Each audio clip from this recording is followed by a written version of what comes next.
El artículo de Silvia y el libro nos muestran una intención muy típica de todos los regímenes autoritarios y totalitarios, el reinventar la historia. Silvia Rivera Cusicanqui nos muestra claramente cómo el régimen trata muy mal a todo lo que había habido antes del 9 de abril del 52, como si hubiera sido un país distinto, obviamente un país de explotadores y masas de siervos de la gleba sin ningún derecho. Silvia también nos muestra claramente que esta imagen es falsa, o sea que muchos de los problemas del país vienen de muy atrás. Pero el régimen trata de mostrar que ha habido un corte histórico, exactamente como lo hicieron los bolcheviques rusos en 1917. El 9 de abril de 1952 habría iniciado una nueva etapa totalmente distinta a las anteriores, una etapa histórica caracterizada por la unión entre el pueblo y los gobernantes, caracterizada por un gobierno que solamente quiere y trabaja por el bien de las masas populares y naturalmente unas masas populares contentas con los resultados del 52. Había muchísimas consignas. Como dice Silvia Rivera, el régimen usó, ella dice, la imprenta y la fotografía realmente de modo muy original para alimentar este aparato ideológico del Estado. Este aparato decía, por ejemplo, que al reinventar la historia, por fin se les daba una cara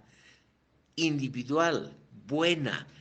promisoria, abierta al futuro a los indígenas, campesinos y mineros que eran la inmensa mayoría del país y que antes de abril de 1952 habían tenido una vida solamente de sufrimiento y de muchas privaciones, pero que después del 52 eh, esta nueva revolución naturalmente había producido un cambio total, fundamental, un cambio homérico, se puede decir, en la sociedad boliviana, lo cual, como hoy sabemos, no ha sido así. Es interesante también mencionar un hecho que naturalmente Silvia Rivera Cusicanqui lo subraya mucho a lo largo de todo su artículo, y yo diría que esto no corresponde a la realidad. Ella dice que el gobierno del MNR trató de diluir la identidad de los indígenas y crear una falsa identidad colectiva de mestizos para todo el país. O sea, ya no habrían ni blancos explotadores, ni indígenas explotados, sino una masa informe de mestizos favorecidos por la revolución del 52. Esta idea de una mestización desde arriba,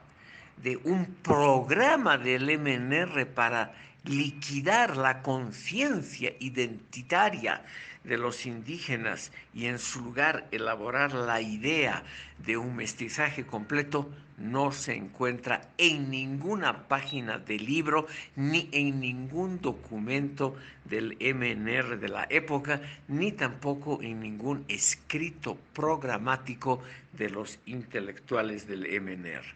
Esta idea es una idea que Silvia Rivera ha construido sin ninguna base documental y empírica para probar, según ella, que los gobiernos han tratado, los gobiernos burgueses, incluyendo el del MNR, han tratado de borrar la identidad indígena y instituir en su lugar una identidad falsa, espuria, artificial y artificiosa de los mestizos, lo cual naturalmente no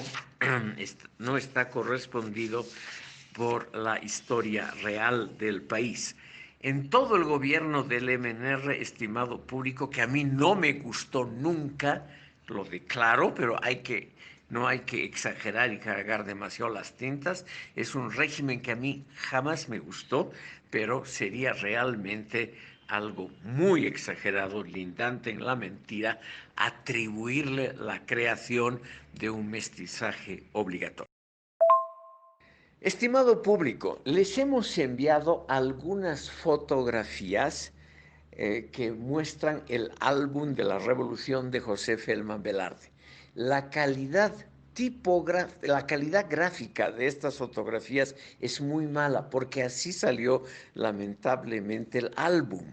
Pero tal vez ustedes se pueden, con un poco de sacrificio, dar una idea de lo que era la propaganda, el tema justamente de nuestro curso, en un caso específico como el boliviano y en una época concreta como fue el periodo de 1952 a 1964.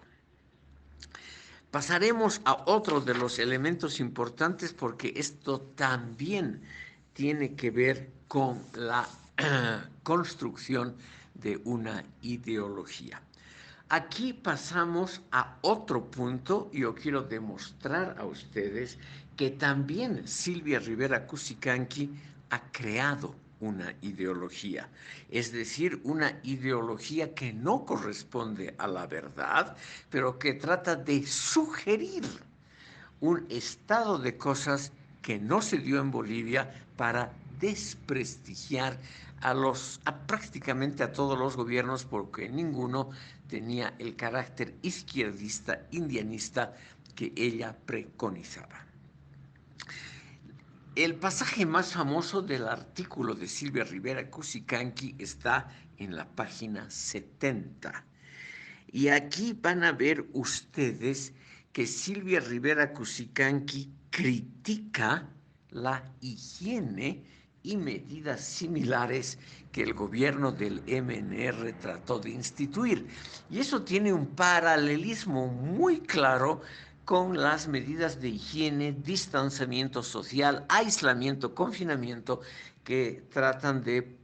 poner en práctica todos los gobiernos de América Latina y en gran parte del mundo y que no son medidas destinadas precisamente a explotar aún más, a debilitar identidades populares ni nada por el estilo.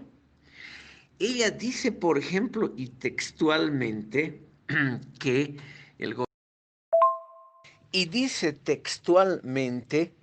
el gobierno trató de higienizar a la población indígena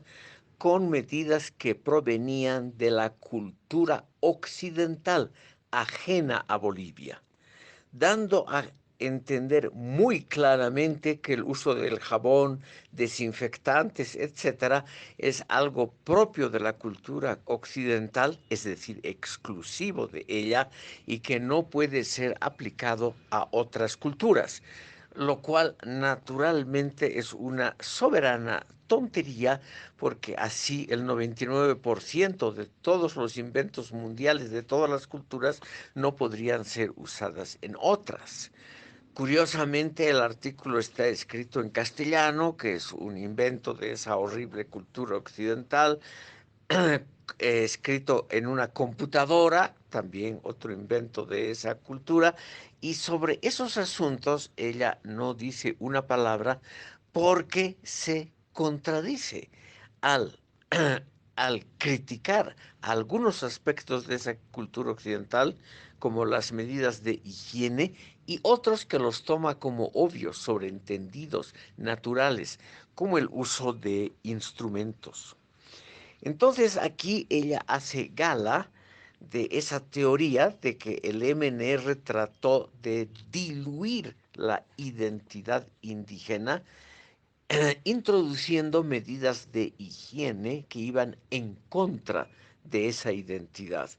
En el álbum de la Revolución Nacional y en muchos de los escritos de esa época, José Felman Velarde era el escritor más usual, pero también don Manuel Frontaura Argandoña, Walter Guevara Arce, y otros se han distinguido por la publicación de artículos y libros programáticos sobre la revolución, y en todos ellos no se encuentra ni un solo ataque a la identidad de las poblaciones indígenas, y menos todavía el intento de diluir, es decir, destruir esa identidad y reemplazarla por la identidad mestiza, según Silvia, artificial y artificiosa. Por lo tanto, estimado público, aquí tenemos muy claramente una crítica muy interesante que ella hace a la revolución,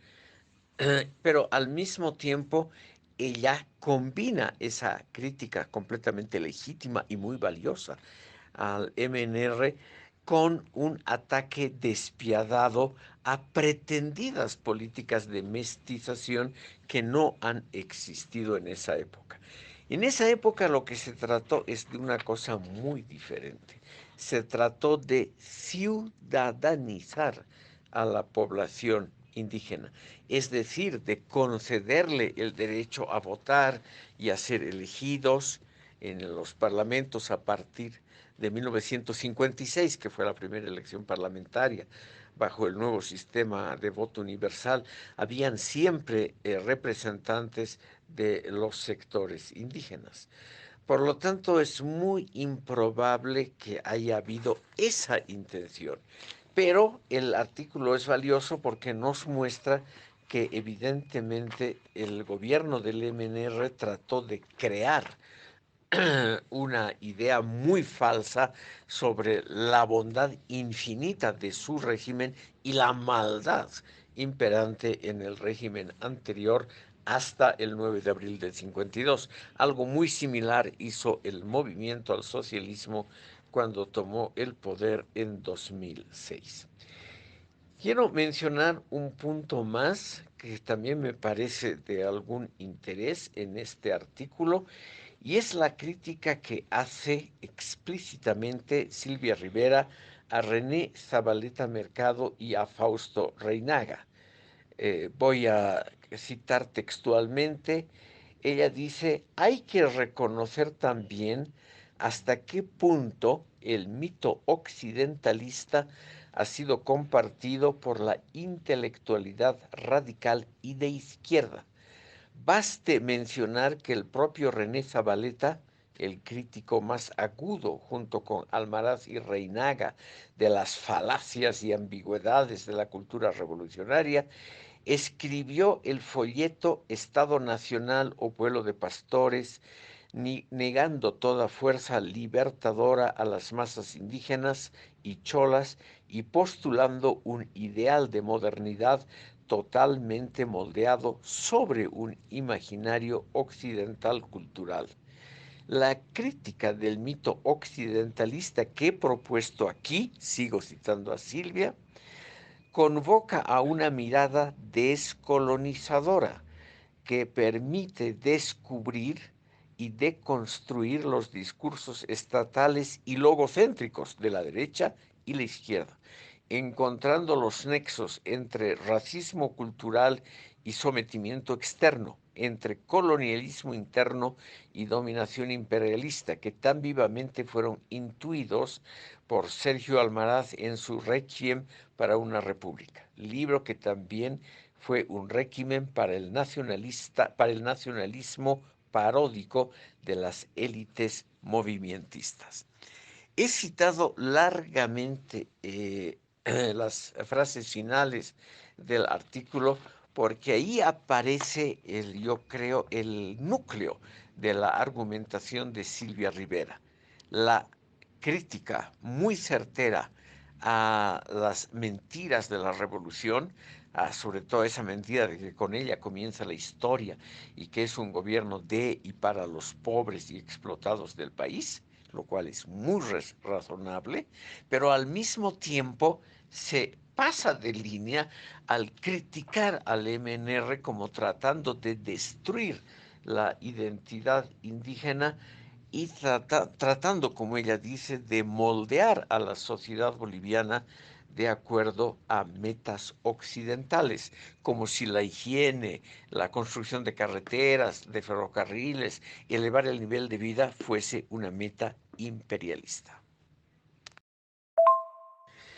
Silvia Rivera Cusicanqui nos muestra entonces al álbum de la revolución, a la doctrina del MNR y en general al nacionalismo revolucionario como si estos fenómenos hubiesen intentado, como estos agentes, perdón, hubiesen intentado un mestizaje, es decir, como si hubiese habido una política nacional claramente proyectada desde arriba e implementada misericordiamente, lo cual, estimado público, no tiene ningún asidero en documentos históricos ni tampoco en la práctica de ese gobierno. Silvia Rivera dice que el álbum de la revolución ha tratado de entronizar la cultura occidental, cristiana, masculina y mestiza, pero hay claros indicios de que el MNR solo trató de modernizar muy modestamente al país y sobre todo colocar a su gente, como han hecho todos los gobiernos, en buenos puestos públicos y aligerar, es decir, robar al erario nacional en beneficio propio. En ese sentido, el MNR fue un gobierno muy similar a todos los otros y no se distinguió por ninguna, por ninguna originalidad con respecto a todo lo que había habido antes en el país. Es más, posiblemente la popularidad del MNR, que es innegable, el MNR ganó, por ejemplo, en la oposición las elecciones presidenciales de 1951 y justamente porque ganó esas elecciones es que el gobierno de Urriola Goitia anuló las elecciones porque no podían permitir naturalmente un triunfo de los enemigos. Todavía en esa época no había la idea de que el enemigo es un simple adversario igual que nosotros y que tiene igual derecho que nosotros de subir al gobierno y hacer política. Pero lo que exagera Silvia es al poner al gobierno del MNR como el agente de una política de mestizaje y dilución de identidad indígena, lo cual naturalmente no fue nunca ni en sombras se le ocurrió al MNR esta idea. En cambio, y esto es también sintomático para escritores indianistas e izquierdistas, Silvia Rivera no menciona ni con una sílaba, es un artículo muy largo de más de 40 páginas, no menciona ni con una sílaba los aspectos autoritarios de ese gobierno. Ese gobierno disolvió al Parlamento elegido legalmente, no permitió la reunión del Parlamento y no hubo Parlamento en el periodo 52-56. A partir de 1953 se construyeron campos de concentración en Curahuara de Carangas y en Corocoro para encarcelar a los opositores. Los opositores fueron enviados a estos campos de concentración, llamados oficialmente así, sin una decisión judicial, sin nada, es decir, simplemente por una decisión administrativa del gobierno. Y el periódico La Razón, el periódico seguramente boliviano más importante que hubo, fue clausurado en abril de 1952. Todo eso ella no menciona ni con una sílaba, pero sí menciona, creando la imagen de que así hubiese sido, la idea de una dilución de la identidad mestiza y su suplantación por un mestizaje artificial. También son inaceptables las expresiones de Silvia Rivera sobre la guerra del Chaco. Ella, por ejemplo, dice que la guerra del Chaco fue precipitada por el gobierno de Salamanca para desarrollar la guerra interna de exterminio contra los indígenas, lo cual simplemente no tiene ningún asidero documental empírico. Entonces, aquí vemos, y por eso he elegido este artículo tan interesante, ella hace una crítica valiosa al gobierno del MNR, a la ideología, a los aparatos ideológicos de propaganda de ese Estado, pero al mismo tiempo ella crea una imagen distorsionada de la situación del país y saca conclusiones que no están avaladas por ningún documento empírico histórico de la época. Estimados oyentes, vamos a terminar la primera parte de la sesión de hoy. Vamos a hacer una pausa un poquito más larga para permitir a ustedes que escriban sugerencias, críticas o para que formulen preguntas. Ustedes saben que este sistema por medio de estos medios modernos, lamentablemente ha destruido la comunidad que había siempre en las universidades desde la Edad Media, es decir, la posibilidad de que los alumnos pregunten, interrumpan al docente, se haga un diálogo entre docentes y alumnos, la posibilidad de que los alumnos impugnen lo que dicen los docentes, todo eso ha quedado relativamente, no destruido, pero dificultado. Entonces, a partir de las 4:15, 16:15, vamos a hacer una pausa un poquito más larga, unos minutos más, para que ustedes puedan criticar también todo lo que he dicho y que puedan también poner sus sugerencias. Se me ocurre esto, estimado público, porque he hecho una especie de crítica general a los trabajos de ustedes. Y esa crítica, no en el sentido negativo de la palabra, sino más bien un análisis de lo que ustedes han escrito, noto que la inmensa mayoría estaban muy preocupados por el problema de la propaganda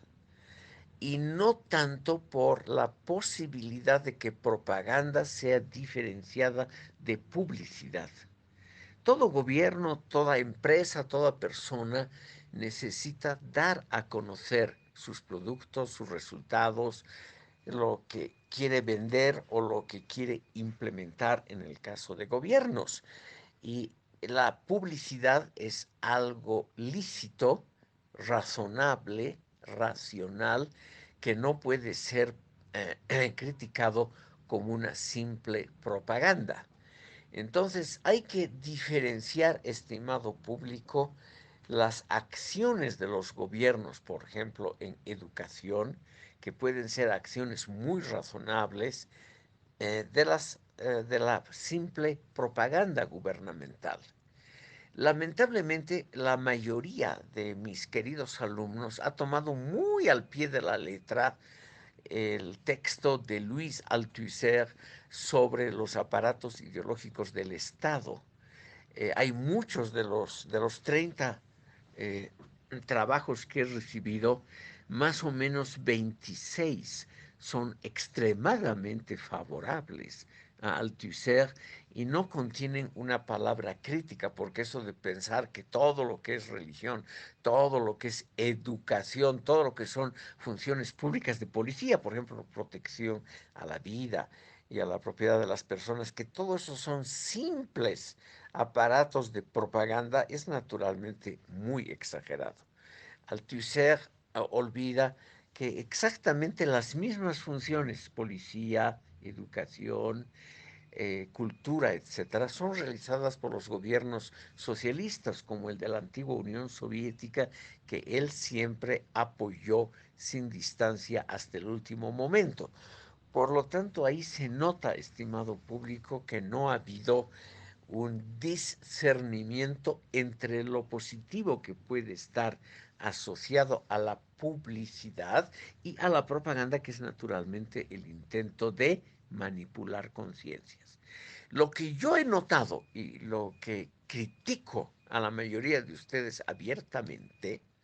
es que no ha habido una clara definición de ideología, contrastándola con la opinión, por ejemplo, crítica de Marx. Marx afirmó que la ideología es la conciencia social necesaria, pero falsa, que por ejemplo una clase social se hace sobre su propia situación y la situación de los otros segmentos sociales. Al invalidar toda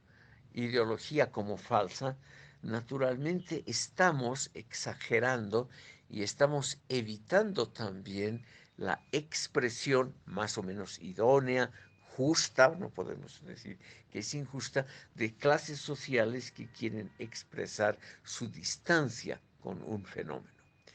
Lo mismo he notado que no ha habido claramente una distinción entre idea e ideología, que es muy importante para comprender la complejidad de nuestro tema. No todos los esfuerzos que se hacen en el campo de la propaganda son necesariamente iguales a la publicidad de una empresa. Es decir, aquí hay claramente una situación de exageración que hay que evitar. También quisiera indicar que no ha habido una clara distinción entre publicidad y propaganda. Esto es también algo que quisiera indicarles porque la producción de los seres humanos en el campo intelectual es muy, muy amplia y no toda la producción puede ser realmente calificada como un intento de manipular al otro. Es más, lo que he notado yo es que en la mayoría de los trabajos que me han entregado, con la excepción de algunas brillantes alumnas, no se nota el esfuerzo manipulativo que está detrás de muchos aparatos ideológicos del Estado. También en los regímenes socialistas, Cuba y otros que seguramente tienen una cierta benevolencia por parte del público juvenil, también estimado en esos sistemas ha existido un intento de manipular a la población. No olvidemos un hecho fundamental que se olvida con extremada facilidad. Las rebeliones populares ocurridas en Europa Oriental, en todos los países, sin excepción, de Europa Oriental durante el año 1989, no estaban a favor del capitalismo o a favor de la implantación de un régimen de un régimen feudal anterior a la revolución socialista o cosas por el estilo. La gente lo que quería era vivir en un régimen garantista de derechos humanos. Y eso no se daba en los regímenes de las democracias populares manejadas por los partidos comunistas. Es decir, era una revolución no tanto contra la Unión Soviética o contra el socialismo en general, sino a favor de las libertades públicas. Si todo es ideología, es decir, si también los otros solamente producen un sistema dedicado a manipular la opinión pública, no vamos a comprender la razón principal de esas exitosas revueltas populares. Algo similar, naturalmente a escala mucho menor, ocurrió aquí en Bolivia en octubre y noviembre de 2019. Es decir, una revuelta popular que no tenía un partido que la dirija, un jefe, un caudillo que hubiese manejado como títeres a los llamados pititas. Eh, Todas estas exageraciones nos impiden comprender, estimado público, que en muchos países la población sabe diferenciar entre idea e ideología y que lo que no le gusta a la población es el intento de manipular toda la vida cultural de acuerdo a unas teorías que dicen representar al momento progresista de la historia. La gente nota que esa intención es falsa. Es decir, como se ha visto en los regímenes de Europa Oriental, se ha notado que esa intención de tratar de establecer un solo tipo de pensamiento no ha tenido éxito y que la gente aprecia el pluralismo y también, estimado público, aprecia enormemente la capacidad de elegir, la posibilidad, la potencialidad de discernir entre regímenes, países, sistemas políticos, diferentes ideologías, etcétera, y que esa función, que es la función de la libertad, de elegir libremente ese gran invento a partir del Renacimiento, no puede ser conculcado fácilmente. Por ello es que tenemos que ver con más cuidado las diferencias entre idea, ideología, entre publicidad y propaganda, para ver claramente que hay elementos manipulativos. Sería una tontería, una necedad el negar, pero que no todo es así. Es decir, que no todos los sistemas son iguales y en igual proporción tratan de convencer al público de que solamente existe una verdad. Aquí vamos a hacer, como les decía, una pausa un poquito más prolongada para que ustedes puedan, como hacen a veces en las clases, lanzar sus críticas, sus opiniones, sus sugerencias, etcétera. Después de entonces 20 minutos vamos a reanudar la sesión.